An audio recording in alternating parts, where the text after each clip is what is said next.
করেছিলেন। জ্যোতিবাবু ভারতবর্ষের রাজনীতিতে দ্রুত তার উত্থান ঘটে। স্বাধীনতার পূর্বে 1946 সালে যখন প্রাদেশিক সরকার তৈরি হয়, সেই প্রাদেশিক সরকারে পশ্চিমবাংলা থেকে দুজন কমিউনিস্ট তিনি ওই বিধান পরিষদে যেতে পেরেছিলেন, তার মধ্যে জ্যোতিবাবু ছিলেন। জ্যোতিবাবু 1967 সালে যে যুক্তফ্রন্ট সরকার তৈরি হলো, সেই যুক্তফ্রন্ট সরকারেরও তিনি উপমুখ্যমন্ত্রী তৈরি হয়েছিলেন এবং প্রধান বিরোধী নেতা হিসেবে জ্যোতিবাবু নিজেকে প্রতিষ্ঠা করেন। জ্যোতিবাবুর সঙ্গে বামফ্রন্ট সরকারের নাম একই সঙ্গে আসবে, অর্থাৎ বামফ্রন্ট সরকারের যে উন্নয়ন, বামফ্রন্ট সরকারের যে কৃতিত্ব, সেটা জ্যোতিবাবুর ছিলেন মুখ্যমন্ত্রী, তার মাথার উপর ছিলেন। এবং যদি কোনো কোথাও ভারতবর্ষের রাজনৈতিক কোনো পরিবর্তন, সেই ক্ষেত্রে জ্যোতিবাবুর অবদান অনস্বীকার্য। 1964 সালে ভারতের কমিউনিস্ট পার্টি যা প্রতিষ্ঠিত হয়েছিল তা বিভক্ত হয় এবং কলকাতার পার্টি কংগ্রেসে যে 9 জন পলিট ব্যুরো সদস্য সিপিআইএম পার্টিতে নির্বাচিত হয়েছিলেন, তার মধ্যে জ্যোতিবাবু ছিলেন অন্যতম। জ্যোতিবাবুই একমাত্র ব্যক্তিত্ব দীর্ঘকাল, একেবারে 1964 সাল থেকে 2000 সাল পর্যন্ত তিনি ছিলেন পলিট ব্যুরো সদস্য। এবং কমিউনিস্ট আন্দোলনের ইতিহাস যদি পর্যালোচনা করতে হয়, সুতরাং জ্যোতিবাবুকে বাদ দিয়ে কোনো মতেই সম্ভবপর নয়। 1977 সালে জ্যোতিবাবু যখন প্রথম মুখ্যমন্ত্রী হলেন, পশ্চিমবাংলার অবস্থা ছিল অত্যন্ত করুণ। বিদ্যালয়গুলিতে ছাত্র ছিল না। মাত্র 100 জন ছাত্রের মধ্যে, শিশুদের মধ্যে 16 জন বিদ্যালয়ে আসত, 16%। সেচসেবিত জমি 32%। একটা বিদ্যুৎহীন পরিবেশ পশ্চিমবাংলায়, অন্ধকারের রাজত্ব, গুন্ডা জমিদার নিয়ন্ত্রিত, ভূস্বামীদি নিয়ন্ত্রিত পশ্চিমবাংলা। গরিব মানুষের কোনো অধিকার, খেটে খাওয়া মানুষের কোনো অধিকার পশ্চিমবাংলায় ছিল না। কারখানা ছিল না, একেবারে কারখানা যে সমস্ত ছিল, নতুন কোনো নগরী গড়ে ওঠেনি। এই দুর্বিষহ অবস্থাকে উন্নীত করার জন্য প্রথম তিনি যে করলেন যে পঞ্চায়েত ব্যবস্থা, আমাদের এই সরকার চলবে না রাইটার্স বিল্ডিং থেকে, আমরা সরকার চালাবো পঞ্চায়েতের মধ্য দিয়ে, পৌরসভার মধ্য দিয়ে।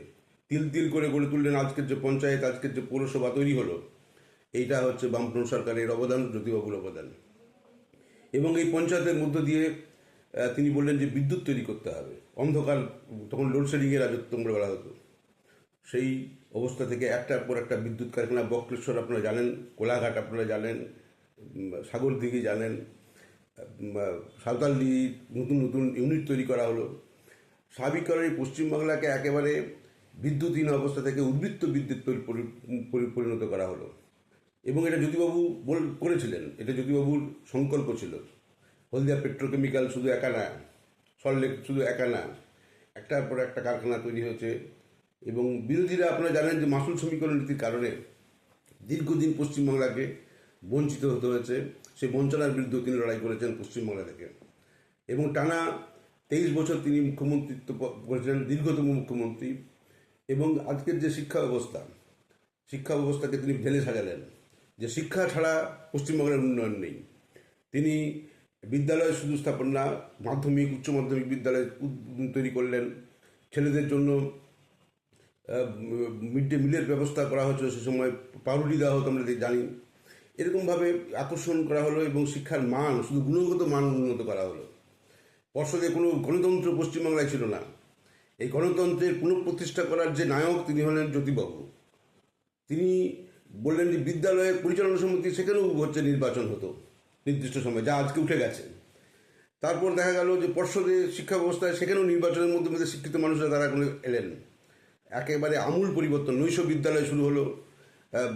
তারপর যে গণশিক্ষা, আমরা সাক্ষরতা অভিযান, আমরা সেখানে অংশগ্রহণ করে দেখেছি যে বিপুল মানুষকে টেনে নিয়ে এলো। আজকে যে শিক্ষা ব্যবস্থায় যে উন্নয়ন ঘটানো হয়েছিল বামফ্রন্ট সরকারের আমলে, তাকে ক্ষয়িষ্ণু, আজকে আর ক্ষতিগ্রস্ত করা হচ্ছে। বিদ্যালয় বন্ধ হয়ে যাচ্ছে, ছেলেমেয়েরা বিদ্যালয়ে পড়াশোনা করতে পারছেন না। আগে ছিল চাকরির সাথে পড়াশোনার একটা সম্পর্ক তৈরি করা হয়েছিল, সেই সম্পর্ক তুলে দেওয়া হলো। স্বাভাবিক কারণেই পশ্চিমবাংলার আজকের যে ডেভেলপমেন্ট যা দেখছি, বিশেষ করে সবটাই জ্যোতি বসুর যে কৃষি ব্যবস্থা, কৃষিতে আমূল ভূমি সংস্কার সারা পৃথিবীতে আদৃত হয়েছে। ভূমিহীনদের জমি দাও, এবং সেই 15 লক্ষ 20 লক্ষ মানুষকে তারা সুবিধাভোগী হলেন। এবং তিনি হিন্দু মুসলমানের যে বৈষম্য তিনি দূর করে দিলেন।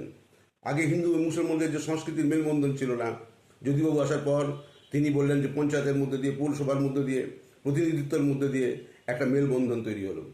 আজকে হিন্দু মুসলমানের যে ঐক্য পশ্চিমবাংলায় গড়ে উঠেছে জ্যোতিবাবুর এই সুনির্দিষ্ট নীতির ফলেই হয়েছে।